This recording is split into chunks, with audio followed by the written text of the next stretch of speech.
Hello everybody. आज हम class 9th की पोएम द सॉलिटरी रीपर ये शुरू कर रहे हैं बाय विलियम वर्ड्सवर्थ। ठीक है, चलिए शुरू करते हैं। तो ये जो पोएम है बेसिकली एक लड़की के बारे में है जो फील्ड यानी कि खेतों में काम कर रही है और साथों साथ गाना भी गा रही है। तो स्नेह एजुकेशन की तरफ से मैं आपको बताऊं कि स्नेह एजुकेशन भी कुछ इसी तरह से है।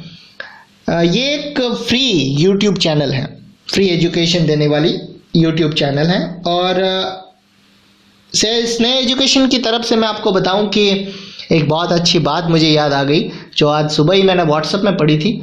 वो परफेक्ट सूटेबल है इस सिचुएशन के लिए कि हो सकता है आप किसी के लिए अच्छे हो, किसी के लिए अच्छे ना हो। एक्चुअली जिसकी जैसी ज़रूरत आप उसके लिए वैसे हो, सही है ना? हाँ, तो चलिए शुरू करते हैं। Behold her single in the field, yon यानी कि that, solitary highland lass यानी mountain girl, reaping and singing by herself, stop here or gently pass. Alone she cuts and binds the grain and sings a melancholy strain. Or listen for the valley profound is overflowing with the sound. तो poet एक highland, एक पहाड़ी लड़की को देखते हैं। वो एक खेत में बिल्कुल अकेली है, वो अकेली ही फसल को काट रही है और गा रही है। उसके गीत सबको प्लीजेंट यानी कि मोहित कर देने वाले हैं। पोएट नहीं चाहते कि वो लड़की गाना बंद कर दे, इसलिए वो ऐसे पर्सन को जो वहां से गुजर रहा हो उसे कहते हैं कि वो वहीं रुक जाए और उसके गीत सुने। और अगर वहां से गुजरने वाला जल्दी में हो तो उसे लड़की को डिस्टर्ब किए बिना वहां से चुपके से गुजर जाना चाहिए। वो लड़की अकेली ही फसल काट रही है और इसे बांध रही है। साथ ही साथ वो एक उदासी भरा गीत यानी कि सैड सॉन्ग गा रही है। उसका गीत ऊंचा और क्लियर है, ये सबको मोहित कर देने वाला है। पूरी गहरी घाटी उसके गीत की आवाज से भरी हुई दिखाई दे रही है। पोएट किसी भी ऐसे व्यक्ति को जो इस रास्ते से गुजर रहा हो उसे कहते हैं कि वो वहीं पर रुक जाए और उस लड़की के प्यारे प्यारे गीत को सुने। नेक्स्ट है, no nightingale did ever chant a more welcome notes to weary bands of travelers in some shady haunts among Arabian sands. A voice so thrilling nearer was heard in springtime from the cuckoo bird, breaking the silence of the seas among the farthest Hebrides. तो इन lines में poet एक पहाड़ी लड़की के गीत की comparison एक बुलबुल के गीत के साथ करता है। वो एक बुलबुल की बात करते हैं जो थके हुए ट्रैवलर्स को मीठे गीत सुना रही है। ट्रैवलर्स अरेबियन डेजर्ट की गर्मी में से एक छाएदार जगह पर आराम कर रहे हैं। स्वाभाविक रूप से ऐसे ट्रैवलर्स के लिए एक बुलबुल के गीत से ज़्यादा अच्छी चीज़ कोई हो ही नहीं सकती। लेकिन पोएट कहते हैं कि उस पहाड़ी लड़की का गीत बहुत ज़्यादा अच्छा है। फिर पोएट उसके गीत की कंपैरिजन एक कुकू बर्ड के गीत के साथ करते हैं। वो हेब्राइज्ड यानी कि ए ग्रुप ऑफ 40 आइलैंड जो स्कॉटलैंड के वेस्ट साइड में है, जो बिल्कुल निर्जन है, वहाँ पे कोई नहीं रहता। पोएट इन आइलैंड्स में से किसी एक आइलैंड पर बसंत ऋतु में गाते हुए एक कुकू बर्ड की कल्पना करते हैं।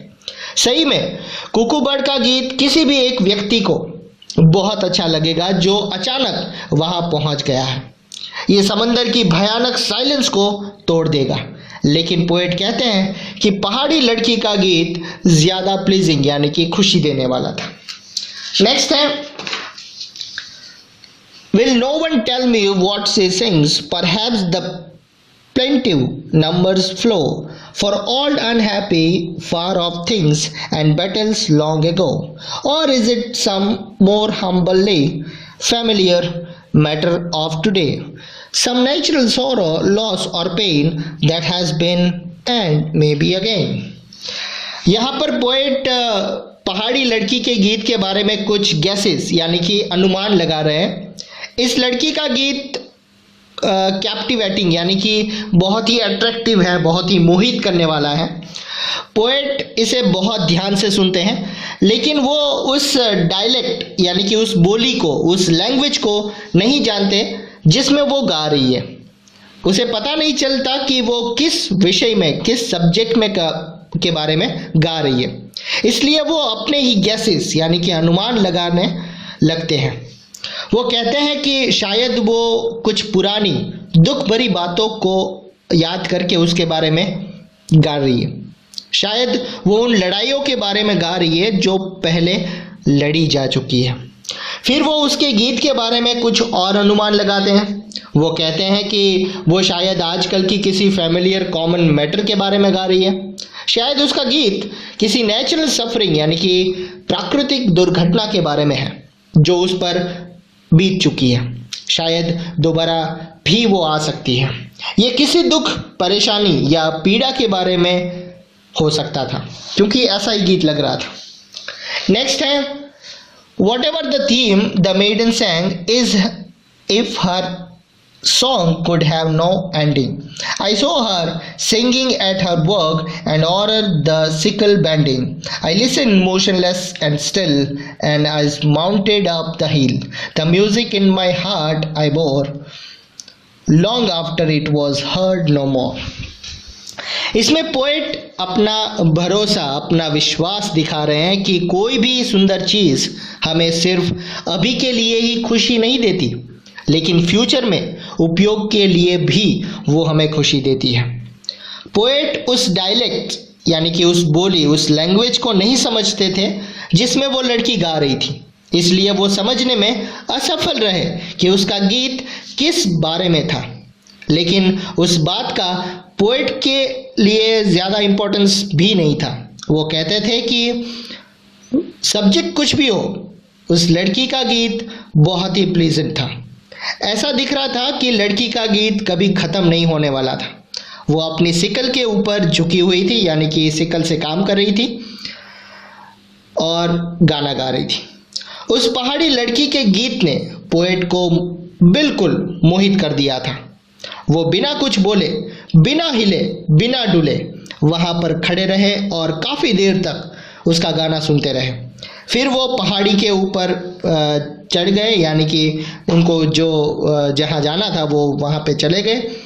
उसे अब गीत की आवाज़ सुनाई नहीं दे रही है, लेकिन पोएट कहते हैं कि वो उस संगीत को, वो गीत को बहुत देर तक अपने दिल में लिए फिरते रहे। ये उनके लिए खुशी का यानी कि प्यार का एक भंडार बन गया था।